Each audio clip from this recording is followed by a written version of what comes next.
हाँ,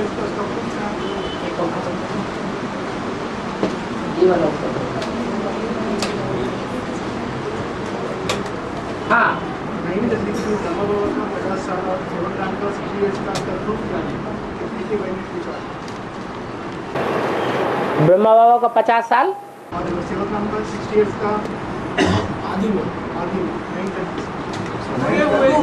36 में 50 थी ना ब्रह्मा बाबा 36 में ब्रह्मा बाबा के 50 साल। हाँ जी।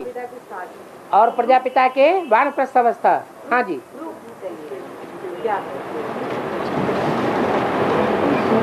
तो ऑटोमेटिक साबित हो जाता है कि सन 47 से जब कराची में आए सारा संगठन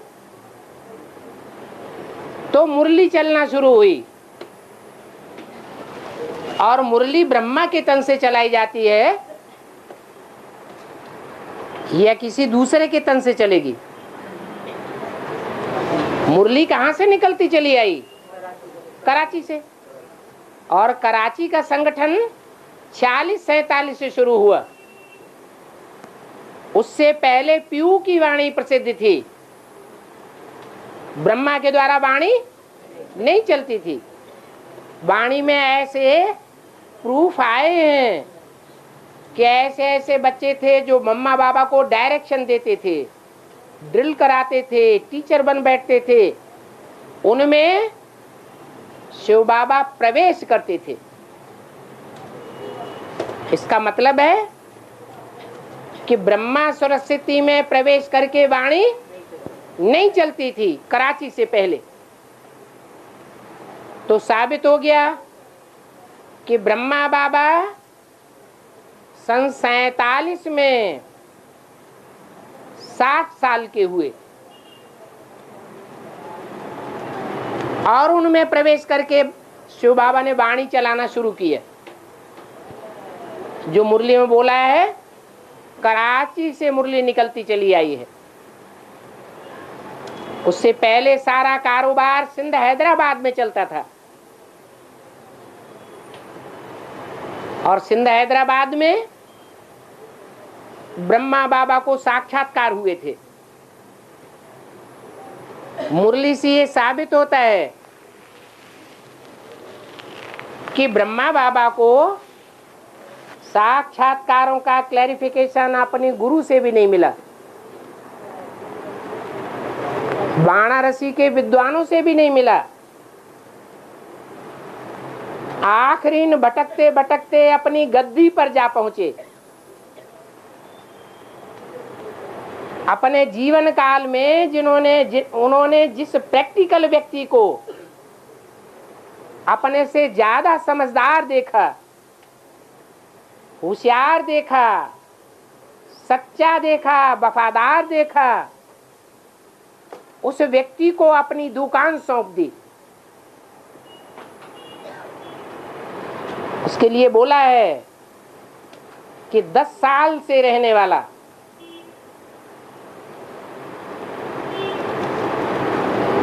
माना सन 26 से ही उनकी दुकान में नौकरी करने वाला था, रहता था। 10 साल से रहने वाला ध्यान में जाती थी, मम्मा बाबा को ड्रिल कराती थी। उनमें बाबा प्रवेश करके डायरेक्शन देते थे। इतना मर्तबा था तो क्या प्रूफ नहीं मिल गया कि ब्रह्मा से पहले कोई और थे जिनमें प्रवेश करके शिव ने वाणी चलाई और शिव वानप्रस्थी अवस्था में प्रवेश करेगा या 50 साल में प्रवेश करेगा? तो सन 36 में जो साबित होते हैं मम्मा बाबा को डायरेक्शन देने वाले, डायरेक्शन माना श्रीमत, मुरली, वो 60 साल के थे ये स्वतः ही साबित हो जाता है, प्रूफ मिल जाता है।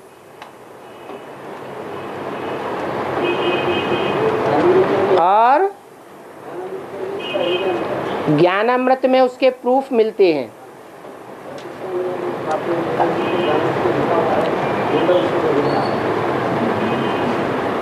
सन 87-88 में 1 वर्ष अव्यक्त बाप दादा की वाणी भी नहीं चली।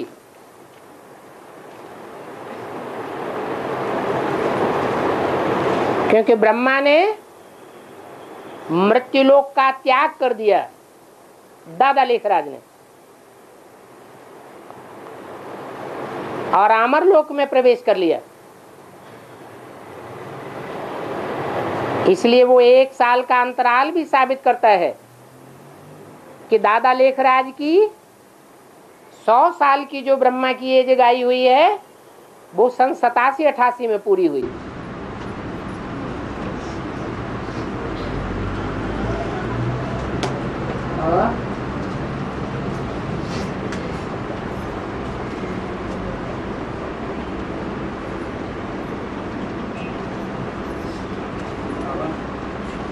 बेहद में संध्या वंदन का मतलब क्या है? बेहद में संध्या वंदन का मतलब क्या है? संध्या वंदन का मतलब संध्या।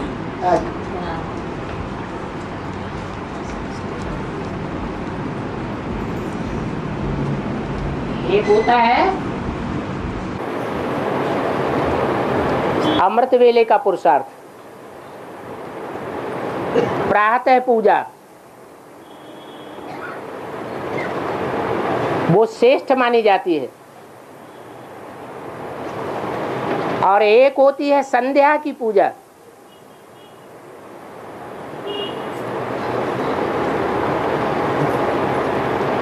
प्रातः काल में जो भगवान को स्मरण करते हैं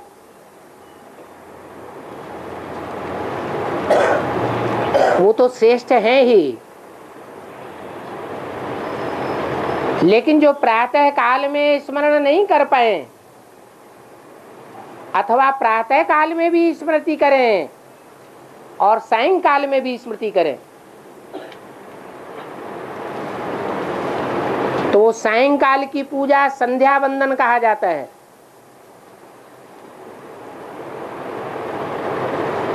संग माने संपूर्ण, धी माने बेटी, आ माने आ जाए। जब सूर्यास्त का समय होता है, जिसकी यादगार कहाँ बनी हुई है? माउंट आबू में बनी हुई है, सनसेट पॉइंट। वो किस समय की यादगार है? 69 18 जनवरी को ज्ञान सूर्य जो ब्रह्मा के तन में उदित होकर के वाणी, जिसे वेद वाणी कहें, दे रहा था, वो अचानक गुप्त हो गया।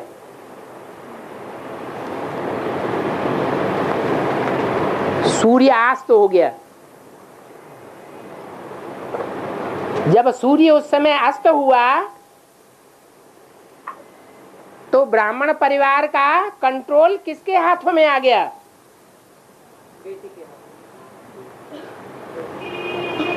है? बेटी के हाथ। संग माने संपूर्ण, धी माने बेटी, आ माने आ गई। उसको कहते हैं माया बेटी। बाप गया, बाप गुप्त हो गया। 68-69 से लेकर के कब तक गुप्त रहा? 76 तक गुप्त रहा। और कौन प्रत्यक्ष हो गई? बेटी आ गई। तो उस समय का जो पुरुषार्थ है वो भी नंबर 2 का पुरुषार्थ है। मुसलमानों में उसे कहते हैं नुमाए श्याम, हिंदुओं में कहते हैं संध्या वंदन। उस माया की भी वंदना करनी पड़ती है। वो चाहे राम वाली आत्मा ही क्यों न हो, लक्ष्मी बनने वाली आत्मा ही क्यों न हो, माया बेटी के सामने ब्रह्मा कुमार कुमारी बन करके नाक रगड़नी पड़े तो वंदना हुई कि नहीं हुई? वंदना हो गई। और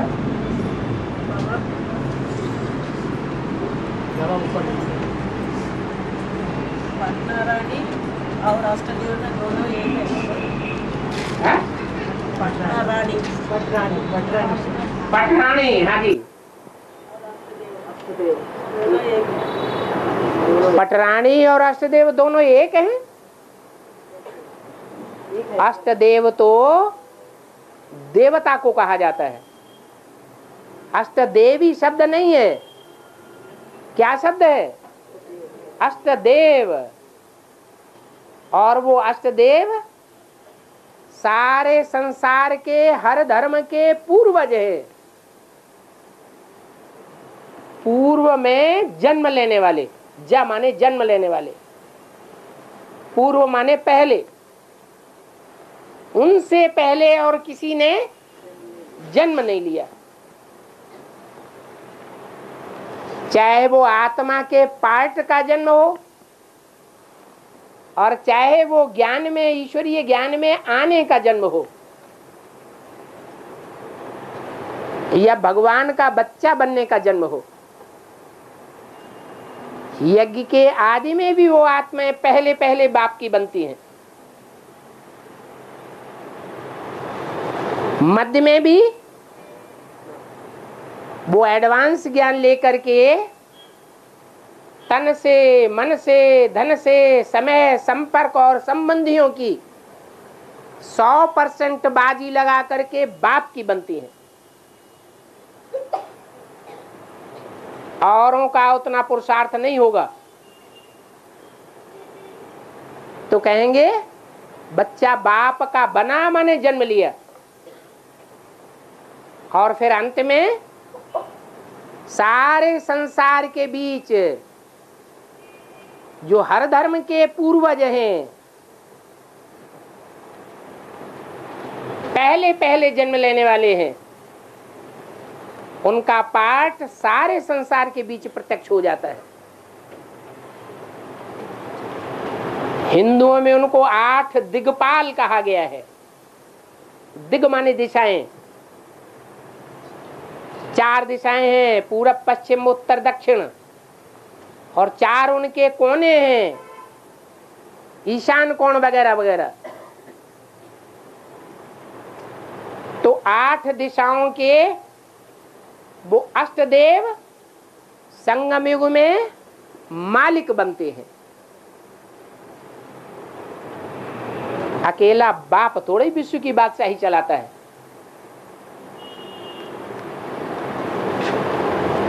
नंबर वाला राज्य अधिकारी भी चाहिए या नहीं चाहिए? चाहिए। तो 8 दिशाओं को पालने वाले वो 8 दिग्पाल हैं, 8 पूर्वज हैं। और पूर्व में पहले पहले जन्म लेने वाला बाप होता है या माता होती है? कौन होता है? बाप होता है। तो पटरानी नहीं कहेंगे उनको, पटरानी कहेंगे तो रानी तो रचना हो जाती है, और बाप तो रचयिता होता है। इसलिए अष्टदेवों को पटरानी की लिस्ट में नहीं रखा जा सकता।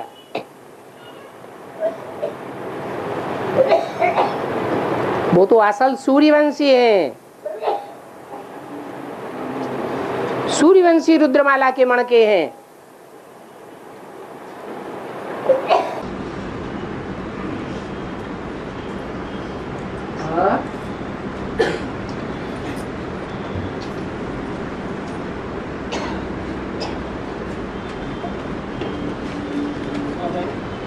तो ये के आधार से कृष्ण वाले आत्मा राम वाले आत्मा में रह के पढ़ाई कर रहे हैं और पीके वाले भाई को देख के मुंह मोड़ लेते हैं, इसका क्या नहीं पहचानते हैं तो मुंह मोड़ लेते हैं। ये कोई आंखों से देखने की चीज थोड़ा ही है। एक होता है व्यक्त, व्यक्त माने जो आंखों से देखा जाए, और एक होता है अव्यक्त। ज्यादा ऊंची स्टेज कौन सी है?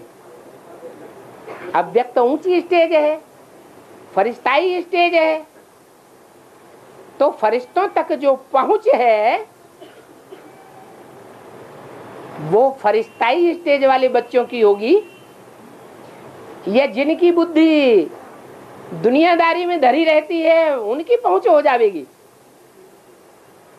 इसलिए उनकी तो वहां तक पहुंच ही नहीं है, उनकी पहुंच भूत प्रेतों तक है। भूत प्रेत जो होते हैं वो और धर्मों में बनते हैं। इस्लामी, बौद्धि, क्रिश्चियन आदि धर्मों में कन्वर्ट होने वाली आत्माएं भूत प्रेत बनती है, क्योंकि वो संगम युग में ऐसे कच्चे ब्राह्मण बनते हैं जो भगवान बाप को नहीं पहचान पाते, भगवान बाप को भी नहीं पहचान पाते, और भगवान भगवती के रूप में पार्ट बजाने वाले जो माता पिता हैं, उनके जो फर्स्ट क्लास बच्चे हैं राधा कृष्ण, उनके संपूर्ण स्वरूप को भी नहीं पहचान पाते। तो कृष्ण वाली आत्मा दो रूपों में पार्ट बजाई रही है। एक है निश्चय बुद्धि का पार्ट। राम वाली आत्मा में जब प्रवेश होकर पार्ट बजाती है तो बीज रूप स्टेज बन जाती है निश्चय बुद्धि। और जब अनिश्चय होता है, कोई पॉइंट बुद्धि में नहीं बैठता है, या वो जगत की माता ब्रह्मा कृष्ण वाली मधुरदुल सोल अनेक धर्मों के बच्चों के प्रभाव में आ जाती है, माताएं प्रभावित होती हैं, तो अनिश्चय बुद्धि बन जाती है, जिसको कहते हैं चंद्र ग्रहण। क्या चंद्र ग्रहण कैसे पड़ता है?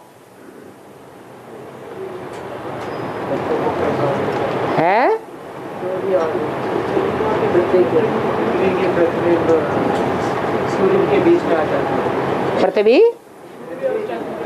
हाँ, एक तरफ चंद्रमा, दूसरी तरफ सूर्य, बीच में पृथ्वी। तो सूर्य की रोशनी पृथ्वी पर पड़ती है और पृथ्वी का परछाया चंद्रमा पर पड़ता है। तो पृथ्वी कहो, धरणी कहो, धरणी माताएं कन्याएं कहो, उन कन्याओं माताओं के प्रभाव से वो आत्मा प्रभावित हो जाती है। राम वाली आत्मा के प्रभाव से या शिव की आत्मा के प्रभाव से बाहर निकल जाती है, तो सूक्ष्म शरीर धारण कर लेती है और सूक्ष्म शरीर धारण करके गुलजार दादी में प्रवेश करती है।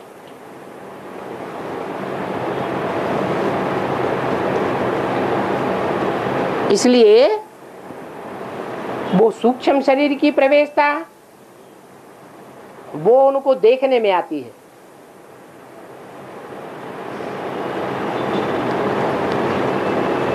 जो संपूर्ण है,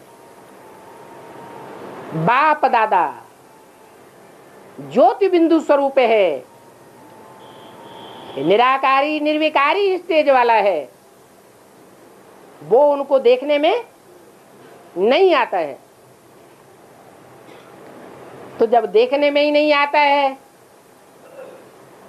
तो वो मानेंगे कैसे? और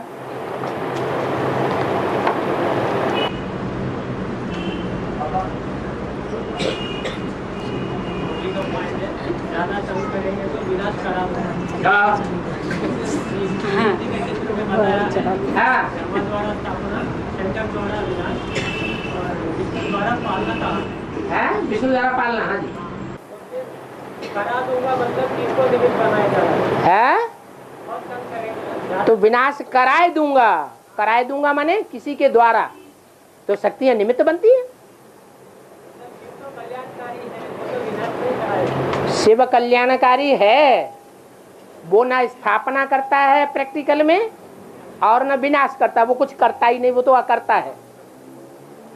करता कौन है? कोई शरीरधारी है ना, जिसमें प्रवेश करके वो करण करावनहार बनता है, तो कराता है। इसलिए मुरली में बोला है शंकर थोड़े विनाश कराते हैं, शंकर विनाश करावे तो उनके ऊपर दोष आ जावे। इसलिए किसको निमित्त बनाया हुआ है? शक्तियों को निमित्त बनाया हुआ है। बाबा तो फिर वैसे कौन से बच्चे हैं तंग करने वाले? हैं? ऐसे कौन से बच्चे हैं ज्यादा तंग करने वाले? हाँ? अरे एक तो माया बेटी तंग करने वाली है या नहीं है? हैं? और माया फिर प्रकृति से हाथ मिलाती है। प्रकृति में मुख्य है धरणी, तो धरणी भी कन्या माता है ना, तो वो खुद ही तो है। दुनिया में जब विनाश बरपा होता है तो ज्यादा तंग करने के निमित्त कौन बनते हैं? माया बेटी और प्रकृति के 5 तत्व। और बाबा का कहना है मैं तुम बच्चों को पढ़ाता हूँ, मतलब वो सिर्फ 8 को ही सुनाना ना।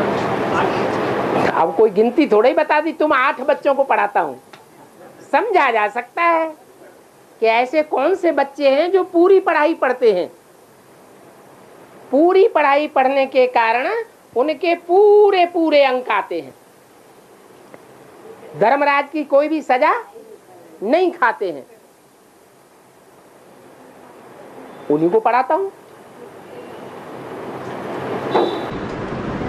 शक्तियों के लिए ये भी कहा गया है शक्तियाँ अपने मनमत से विनाश करती हैं। शक्तियाँ अपने मनमत से विनाश करती हैं।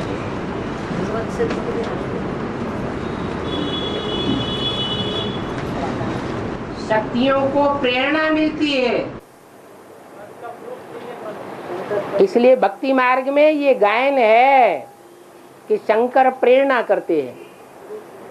प्रेरणा करते हैं का मतलब मन बुद्धि की अंत समय में ऐसी प्रैक्टिस बन जाएगी परिपूर्ण स्टेज की कि वो किसी में भी चाहे तो प्रवेश करके उसकी बुद्धि को घुमा दे और वापस अपने शरीर में प्रवेश कर जाए।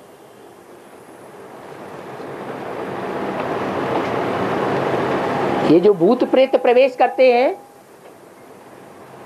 हैं ना, सब में प्रवेश कर सकते हैं क्या? है?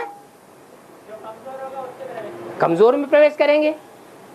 तो जो कमजोर बना है और भूत प्रेत प्रवेश करते हैं, वो कौन से जन्म का हिसाब किताब निकाल रहे हैं? 63 जन्मों का हिसाब किताब निकाल रहे हैं। तो ऐसे ही वो है भूतनाथ, वो तो भूत ही है और वो है भूतनाथ, तो उसका भी हिसाब किताब है 63 जन्मों का। वो अपना हिसाब किताब निकालने के लिए फिर प्रवेश करता है और बुद्धि को घुमा देता है।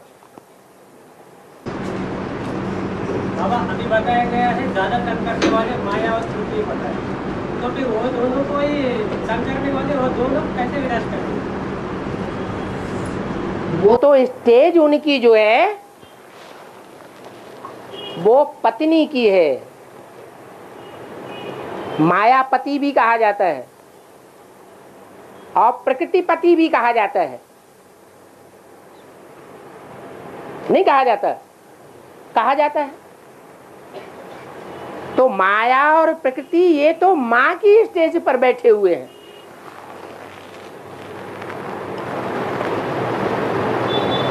घर परिवार में अगर स्त्री सलोनी हो, अच्छे स्वभाव संस्कार वाली हो, तो कहते हैं घर स्वर्ग बन जाए, और नहीं तो घर नरक बन जाए। तो बच्चों को बनाने या बिगाड़ने का ज्यादा श्रेय किसके ऊपर जाता है? माता के ऊपर जाता है। ये भी बेहद का घर परिवार है।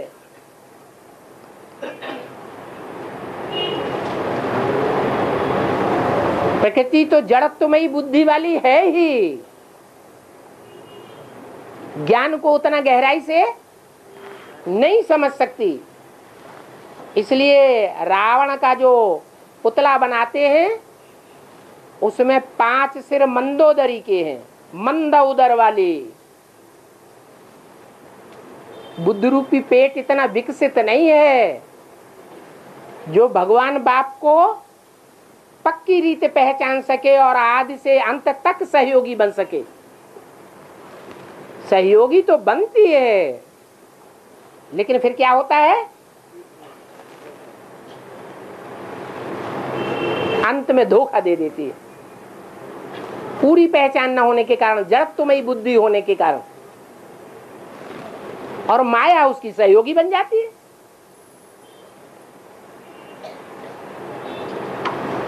ज्ञानी तू आत्माओं को माया कंट्रोल नहीं कर पाती है।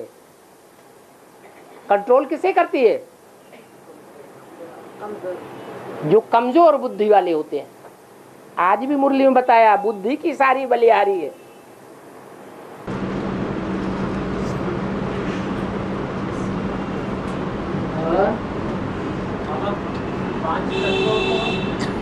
मंडोदरी बताया है 5 तत्वों को, पृथ्वी जल वायु अग्नि को 5 तत्वों को मंडोदरी बताया गया।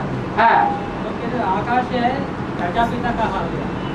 हाँ। बाबा प्रजापिता को भी मंडोदरी के लिस्ट में दिया गया। जब प्रजापिता राम वाली आत्मा है और राम ही रावण बनता है, तो क्या बड़ी बात हो गई? आत्माओं को सुधारने के लिए वो रावण बनता है। हाँ, तो ऐसे ही ये भी बनता है। शिव जब ऊपर से आता है तो शिव है पुरुष,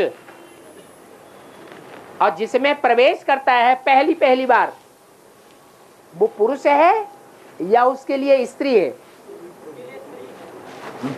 वो पहला नंबर का प्रकृति हो गया। और वो ऊंचे प्रकृति है, उसको शास्त्रों में नाम दिया है, वेदों में, द्यावा पृथ्वी। द्यावा माने आकाश और पृथ्वी माने माता। वो बाप है और वो माता है।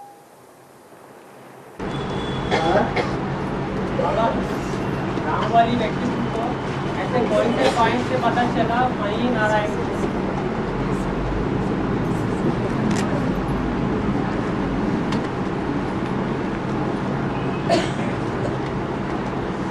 एक पॉइंट से पता चलता है, विश्वास होता है, या बाप की पहचान के ढेर पॉइंट हैं?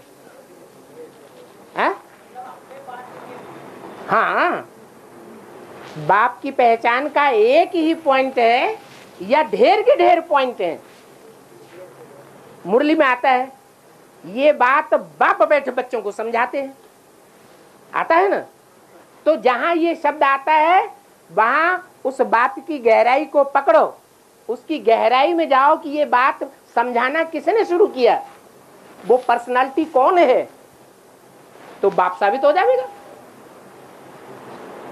तो ऐसे ढेर के ढेर महावाक्य हैं जिनसे वो एक ही व्यक्तित्व, एक ही पर्सनालिटी राम बाप साबित होती है।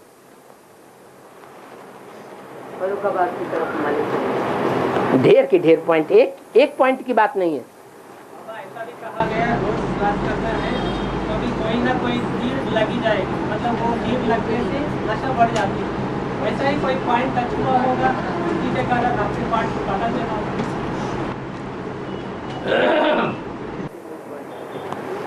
तुम बच्चे अपनी चलन से, अपनी दृष्टि से, अपनी वृत्ति से, अपने कर्मों से, अपने हर प्रकार के जो वातावरण बनाना है, उस वातावरण से अपने पार्ट को साबित करेंगे। तो क्या 76 में ही साबित होता है या उससे पहले से ही, जब से बेसिक नॉलेज में वो आत्मा आती है तभी से साबित होने लगता है?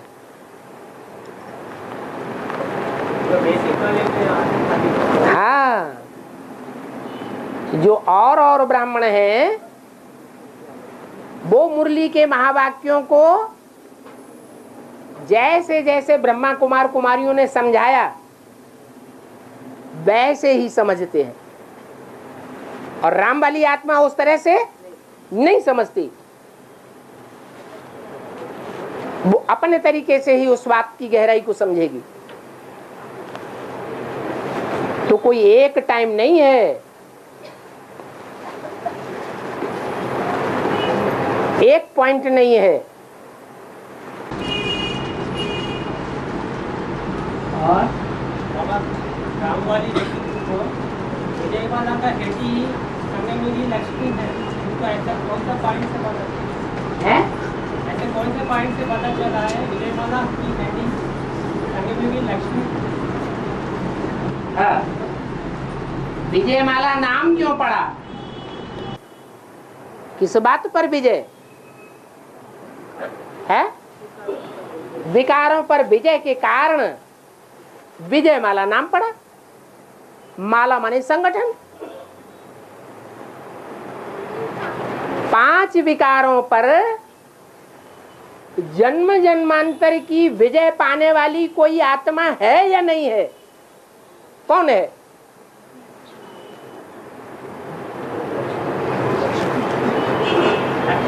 लक्ष्मी, जिसके लिए अभी भी ऑर्डर दिया है कि विजय माला का आवाहन करो।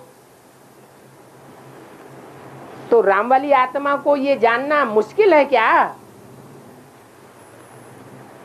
कि विजय माला का हेड कौन है?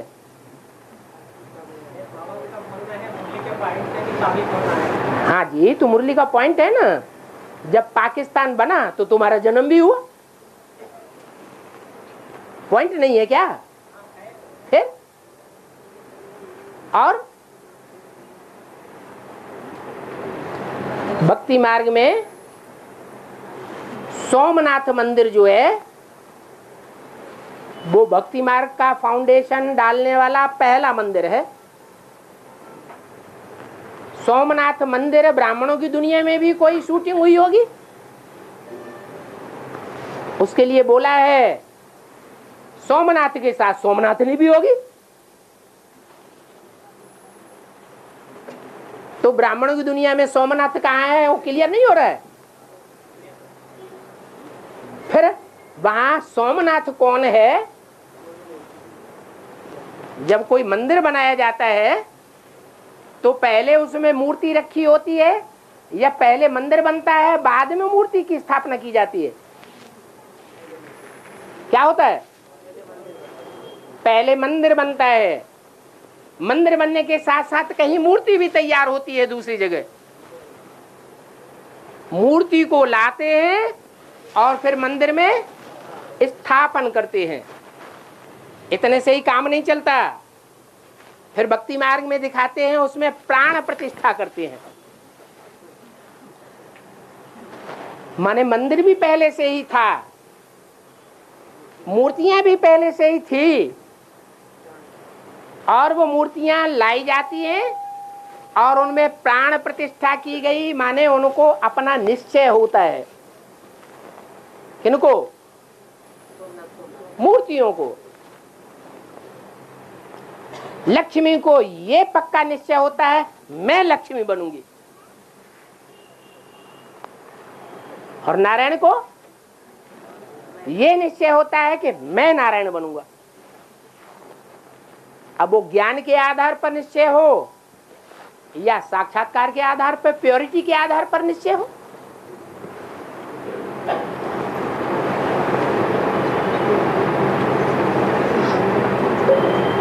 तो सोमनाथ के साथ सोमनाथनी भी होगी। इस बात से क्लियर नहीं हो जाता है?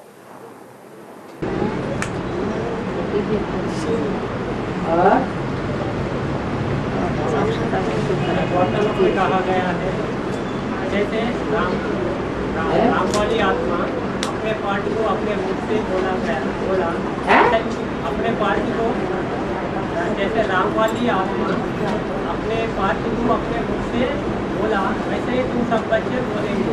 तो फिर अपने देवों में जो दूसरा बनता है उन्होंने भी ऐसा बोला है क्या? कैसे बोलते राम वाली आत्मा कहाँ बोलती है? अपने मुंह से बोलती है क्या? राम वाली आत्मा अपने मुख से बोलती है? कहीं कहीं है प्रूफ कि मैं राम हूं, कि मैं शंकर हूं, कि मेरे में शिव बाबा आता है? हाँ हाँ, मैं नारायण वाली आत्मा हूं, मैं नारायण बनूंगा, ऐसा कहीं बोला? ऐसा कहीं लिख करके कोई चिट्ठी दी किसी को? कोई ईमेल भेजा क्या? आपके पास ईमेल आया होगा तो किस आधार पर कहते? क्या है वार्तालाप? कैसा है? वही तो मैं अभी बता रहा हूँ। हाँ। जैसे राम वाली आत्मा अपने पार्टी को अपने मुख से बोला, वैसे ही तुम सब बच्चे बोलेंगे। तो राम वाली आत्मा ने अपने मुख से किस रूप में बोला? तो उसको गहराई तो समझो, किस रूप में बोला? हद के रूप में बोला। कोई कोई आत्मा ऐसी होती है, मेरा शिवाजी का पार्ट है, मैं महाराष्ट्र में पैदा हुआ हूं, बोलते हैं ना। तो एक तो ये कहना होता है, और एक होता है ज्ञान के आधार पर सारी बात क्लियर कर देना। कोई पकड़ नहीं सकता कि ये अपने को शिवोहम कह रहा है। तो ज्ञान की बेहद की बात ही कुछ और है। बेहद का बाप एक ही है। मनुष्य सृष्टि का बेहद का बाप एक ही है। बाकी सब क्या है? हद के हैं। हाँ जी। और बाबा किस रूप में बोला गया? क्या? मेडिटेशन से पता चला होगा, चलन चाल और चलन से पता आपको? हाँ, अब वो सबसे पूछो। आप अपना तो पहले बताओ, आपने किस आधार पर निश्चय पत्र लिख करके दे दिया स्टाम्प पेपर पर? ज्ञान के आधार पर। ऐसे ही सबका भी अपना अपनी बुद्धि है, अपना अपना प्रकार से ज्ञान समझने का आधार है। और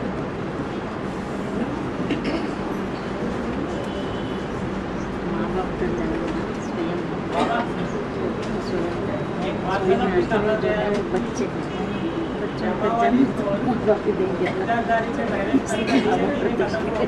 बेहद की गुलजार में प्रवेश करेगा। बेहद की गुलजार में प्रवेश करेगा। हाँ। फिर वो बेहद की गुलजार में, और ये भी बताया गया ब्रह्मा बाबा के लिए दादी जी को बुलाते थे, बात करते तो नहीं आते थे। दादी जी को बुलाते थे जब ब्रह्मा बाबा के टाइम में, दादी को बुलाए तो नहीं आती थी, इसीलिए मोह होने के कारण उनके शरीर में प्रवेश किया ब्रह्मा बाबा ने। हाँ अब एक वाली सुना रहा है। हाँ, बेहद की भी गुले गुलजार होगी। कमला नगर जो पहला सेंटर है दुनिया का, उसकी इंचार्ज होगी। दिल्ली का पहला सेंटर है कमला नगर, और उस कमला नगर सेंटर का मुख्य भाई कौन था? अरे कौन था? अरे जब कमला नगर सेंटर स्थापन हुआ तो वहां का कोई मुख्य भाई भी रहा होगा, या गुलजार दादी ही इंचार्ज थे और कोई भाई नहीं था? है? जगदीश भाई था, वो हद का जगदीश और ये बेहद का जगदीश। वो हद की कमला और ये बेहद की कमला। गुले गुलजार का मतलब ये है कि अपने जीवन काल में ब्रह्मा कुमारियों के बीच में, जो वर्तमान ब्रह्मा कुमारियां हैं, उन ब्रह्मा कुमारियों के बीच में गुलजार दादी का दुनिया ब्राह्मणों के बीच में इतना मर्तबा नहीं हो पाया। इतना ब्राह्मणों की दुनिया को गुलजार नहीं बना पाया। उससे कई गुना ज्यादा गुले गुलजार ब्रह्मा की सोल जिस ब्रह्मा कुमारियों के बीज में प्रवेश करेगी, अंत में वो सारे संसार को कंट्रोल करेगी, सारे ब्राह्मणों की दुनिया को। अभी तो ब्राह्मणों की दुनिया है बेसिक में भी बहुत छोटी है, नहीं तो मुरली में बताया है तुम्हारे सेंटर्स लाखों की तादाद में हो जाएंगे। अभी हुए हैं? नहीं हुए। करोड़ों की तादाद में मुरलियां छपने लग पड़ेंगी, अभी छप रही है। तो वो इस समय भी आवेगा, और उस समय कोई ब्रह्मा कुमारी गुले गुलजार करने वाली भी होगी। क्या?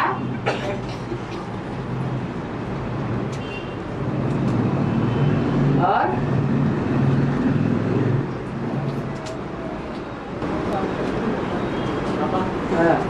एक पर्सनल वार्तालाप में कहा है, मम्मी ने ब्रह्मा की सोच प्रवेश करके उनको अज्ञानी बनाया है।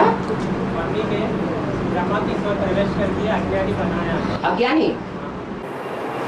पर्सनल वार्तालाप। मम्मा है, बड़ी मम्मा है रुद्रमाला का मणका।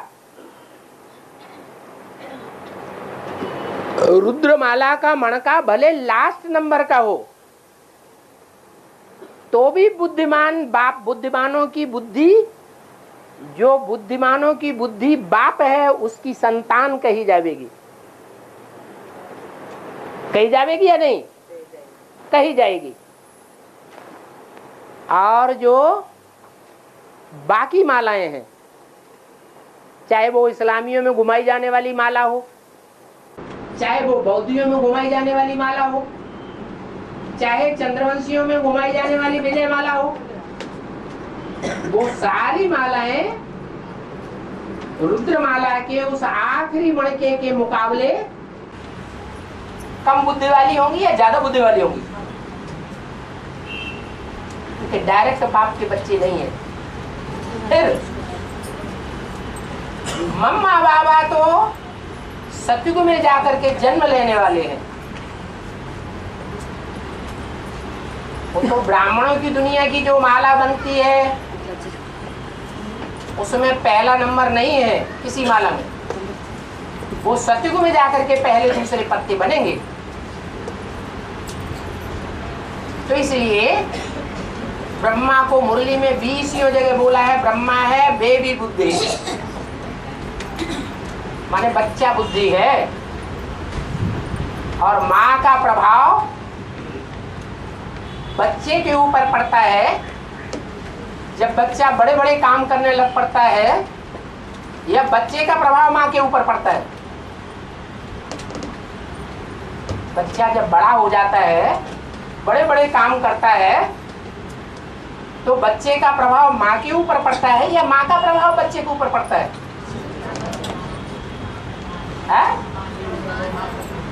माँ का प्रभाव पड़ता है बच्चे के ऊपर। अगर माँ का प्रभाव बच्चों के ऊपर पड़ता होता तो आज घर घर में गीता का भगवान कृष्ण बच्चे बन करके बैठे हुए ना होते। आज घर में माताओं के ऊपर जो बच्चे हैं वो गीता का भगवान बन करके कंट्रोल कर रहे हैं, पति बन करके बैठे हुए हैं माता के ऊपर। तो माता प्रभावित होती है बच्चों से या बच्चे प्रभावित होते हैं माता से? है? माता प्रभावित होती है बच्चों से।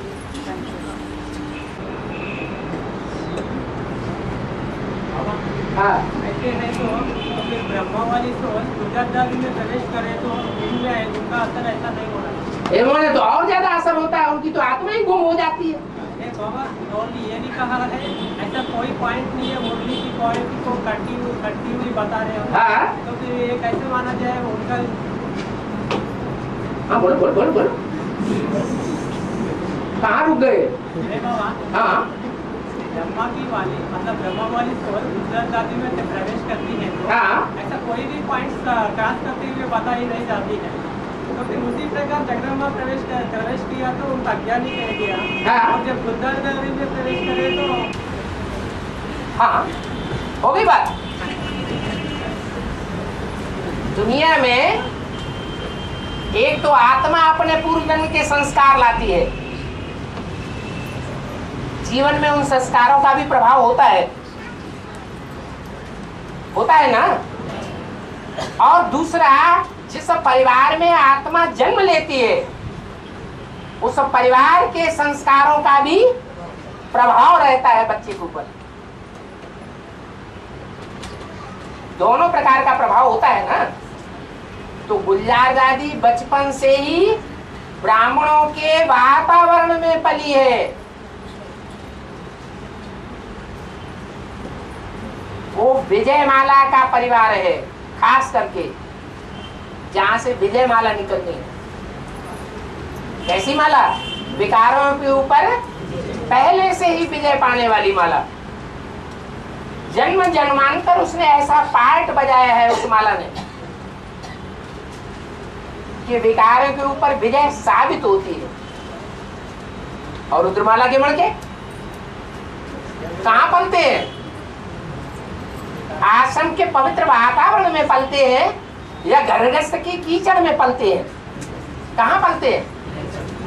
घरगृहस्थ की कीचड़ में पलते हैं। तो कीचड़ में पलते हुए वातावरण का असर उनके ऊपर नहीं होगा, प्रभावित नहीं करेगा? करेगा। इसलिए गुलजार दादी के द्वारा जो वाणी चलती है वो वाणी इतनी गहरी याद में रह करके चलती है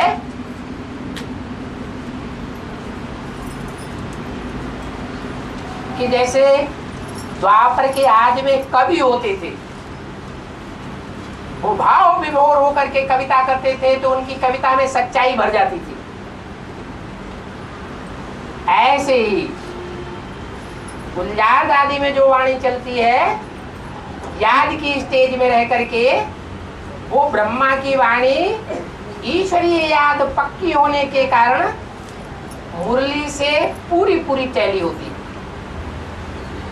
एक भी वाक्य अव्यक्तवाणी का ऐसा नहीं है जो मुरली के महावाक्यों को क्रॉस करता हो। जबकि जगदम्बा में जो प्रवेशता होती है वो ब्रह्मा की सोल बीज रूप में प्रवेश करती है या सूक्ष्म शरीर से प्रवेश करती है? किस रूप में प्रवेश करती है? नहीं, सूक्ष्म रूप में तो सूक्ष्म शरीर से तो गुलजार दादी में प्रवेश होता है। बीज रूप स्टेज हो जाती है। जैसे राम वाली आत्मा में प्रवेश करती है तो राम जैसी बीज रूप स्टेज बनेगी, और रुद्रमाला के आखिरी मणके में प्रवेश करेगी तो आखिरी मणके की जैसी बुद्धि होगी, मंद बुद्धि, मंदोदरी, वैसी ही बीज रूप स्टेज बनेगी। जैसे अभी बेसिक नॉलेज में चलने वाले बी के लोगों को एडवांस का हर पॉइंट उल्टा दिखाई पड़ता है, ऐसे ही बेसिक नॉलेज में चलने वाले जो भी बीकेज हैं उन बीकेज की अम्मा कौन साबित होती है रुद्रमाला में? कौन है अम्मा? जगदम्बा। उसको तो हर पॉइंट उल्टा दिखाई पड़ेगा।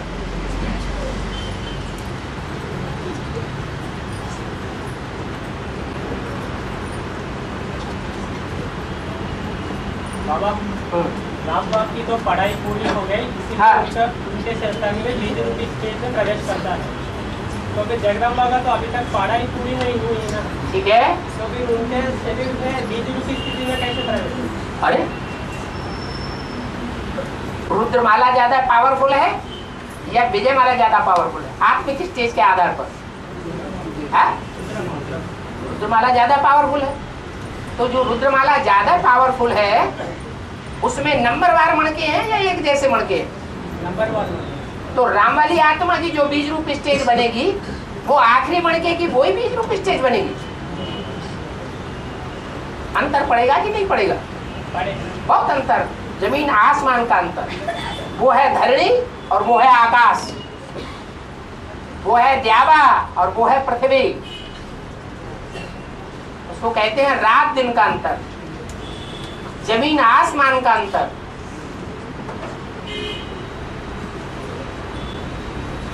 और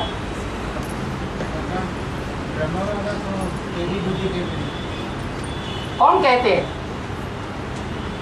ब्रह्मा बाबा को बेबी बुद्धि कौन कहते हैं? शिव बाबा। क्या बात बोलो। तो फिर जो मुरली को पूरा समझ नहीं पा रहे थे सागर में, तो अभी रूप में जब गिरजा दादी में प्रवेश करके वाणी सुनाते हैं तो क्रॉस किए बिना कैसे बताते हैं? क्योंकि मुरली के सागर पॉइंट को भी पूरी तरह से समझ नहीं पाएगा। नहीं समझ पाए क्योंकि जो भी सतयुग में जन्म लेने वाले देवताएं हैं उन देवताओं में वो अव्वल नंबर देव आत्मा है या द्वयम तेम चौबे अपाद वाली आत्मा है? अव्वल नंबर देव आत्मा है।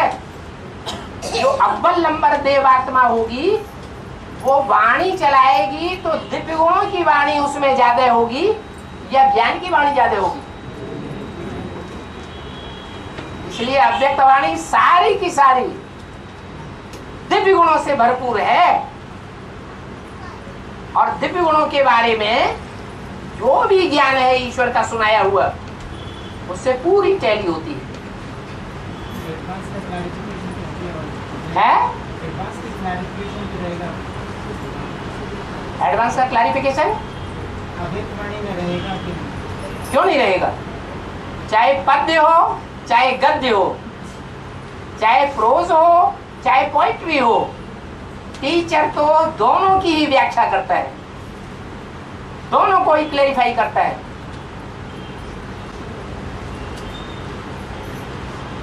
और बाबा एक भिलाई की वार्तालाप में कहा है ब्रह्मा के तन से बीसियों उंगलियां बहुत चलाए पर एक भी समझ नहीं पाया है? एक भी पॉइंट समझ नहीं पाया ऐसा हाँ, कहा है।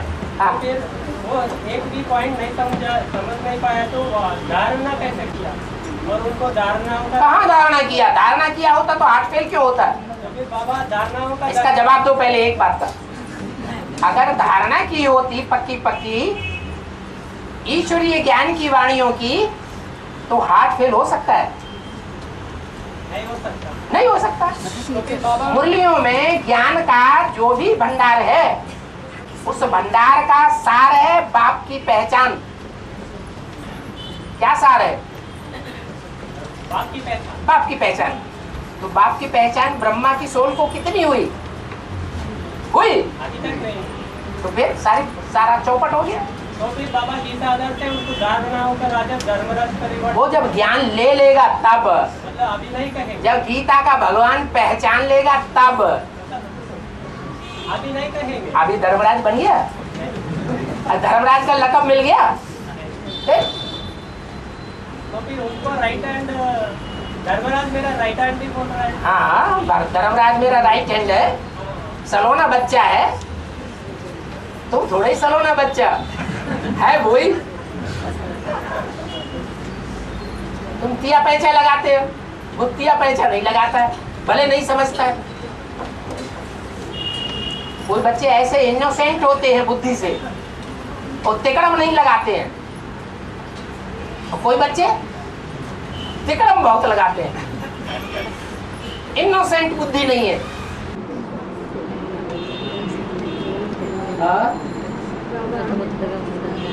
में उसको दिया कर ऐसे बोलते हैं। भक्ति मार्ग में मुक्कोटी एकादशी बोलते हैं। उसका 12 दरवाजा खुला है, नहीं तो नहीं बोलते। भक्ति मार्ग में मुक्कोटी एकादशी, मुक्कोटी एकादशी, मुक्कोटी एकादशी। बैकुंठी एकादशी, वैकुंठ एकादशी, बैकुंठी एकादशी। हाँ उसमें 12 दरवाजे खुले रहते बोलते। हाँ, 12 दरवाजे कोई दूसरे थोड़े ही है। जो 12 सूर्यवंशी आत्माएं हैं उनके बुद्ध रूपी दरवाजे खुल जाते हैं। जब तक उन 12 के बुद्ध रूपी दरवाजे न खुले, जिनको 12 ज्योतिर्लिंगम कहा गया है, उन मंदिरों के दरवाजे जब तक न खुले तब तक स्वर्ग कैसे आ जाएगा। और बाबा भक्ति मार्ग में ग्रामीण लोग शौच आदि के समय में जनेऊ लगाते हैं कान पे। उसका ज्ञान की दृष्टि से क्या उसका याद है? ब्राह्मणों की दुनिया में दूसरा जन्म तब कहा जाता है जब ब्रह्मा विष्णु शंकर तीनों का ज्ञान सूत्र कंधे पर धारण कर लिया जाए। सिर्फ ज्ञान बुद्धि में आ जाए ऐसे नहीं, क्या वो तीनों प्रकार का ज्ञान का सूत्र कंधे पर जिम्मेवारी को धारण कर लिया जाए कि मैं आत्मा ब्रह्मा की तरह आचरण करूंगी प्रैक्टिकल जीवन में, शंकर की तरह ज्ञान का तीसरा नेत्र धारण करूंगी प्रैक्टिकल जीवन में, और विष्णु की तरह प्रैक्टिकल में पवित्रता को धारण करूंगी। ऐसा ज्ञान 3 सूत्रों वाला जब उसका कनेक्शन बिंदु से जुड़ जाता है, जो बिंदु रूपी स्टेज में रहने वाली आत्मा है उसके साथ गांठ बंध जाती है, उसको कहते हैं ब्रह्मफांस। ऐसा यज्ञोपवीत धारण कर लेता है जीवन में, उसे यज्ञोपवीत कहा जाता है। यज्ञोपवीत की 3 सूत्र, वो 3 सूत्र जो हैं जब तक कान में बांधे ना जाए, क्या कान क्या किए जाए, कान बंध जाए, खुले न रहे, अच्छी तरह बंध जाए। 3 ज्ञान के सूत्रों से उस समय गंदा काम करना है, चाहे बाथरूम करना है और चाहे विकारों की लैट्रिन करना है। अगर ज्ञान बुद्धि में बैठा हुआ नहीं है 3 सूत्रों का, और दुनियावी लोगों की तरह विकृतियों में गए और तन से मन से पतित हुए, वेस्टेज ऑफ टाइम मनी और एनर्जी किया, तो कान बंधा हुआ कहेंगे या खुला हुआ कहेंगे? कान को बांधा नहीं, ये कान श्रुति कहे जाते हैं।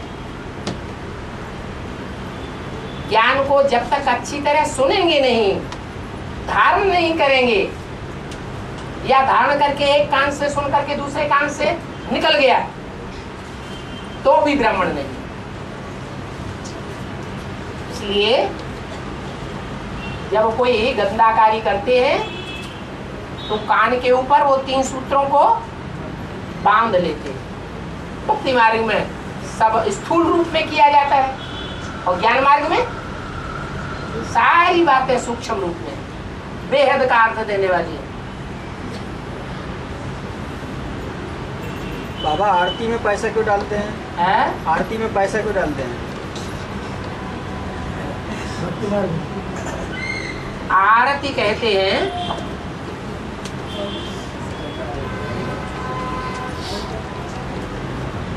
किसी की आरती उतारना, माने उसको विशेष मान सम्मान देना। विशेष मान सम्मान लेने वाला जो देवी देवता है या भगवान है, वो ही हो सकता है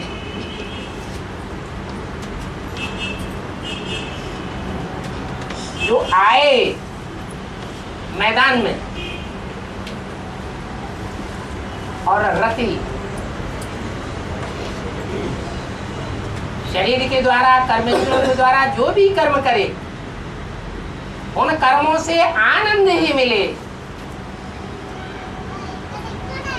दुख किसी प्रकार का फील न हो, न अपने को न दूसरों को।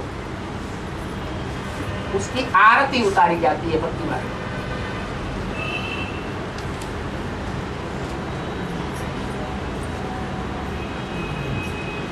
ऐसा योगी हमको बनना है, बने नहीं है। उसमें पैसा क्यों डालते हैं बाबा? इसलिए डालते हैं दक्षिणा।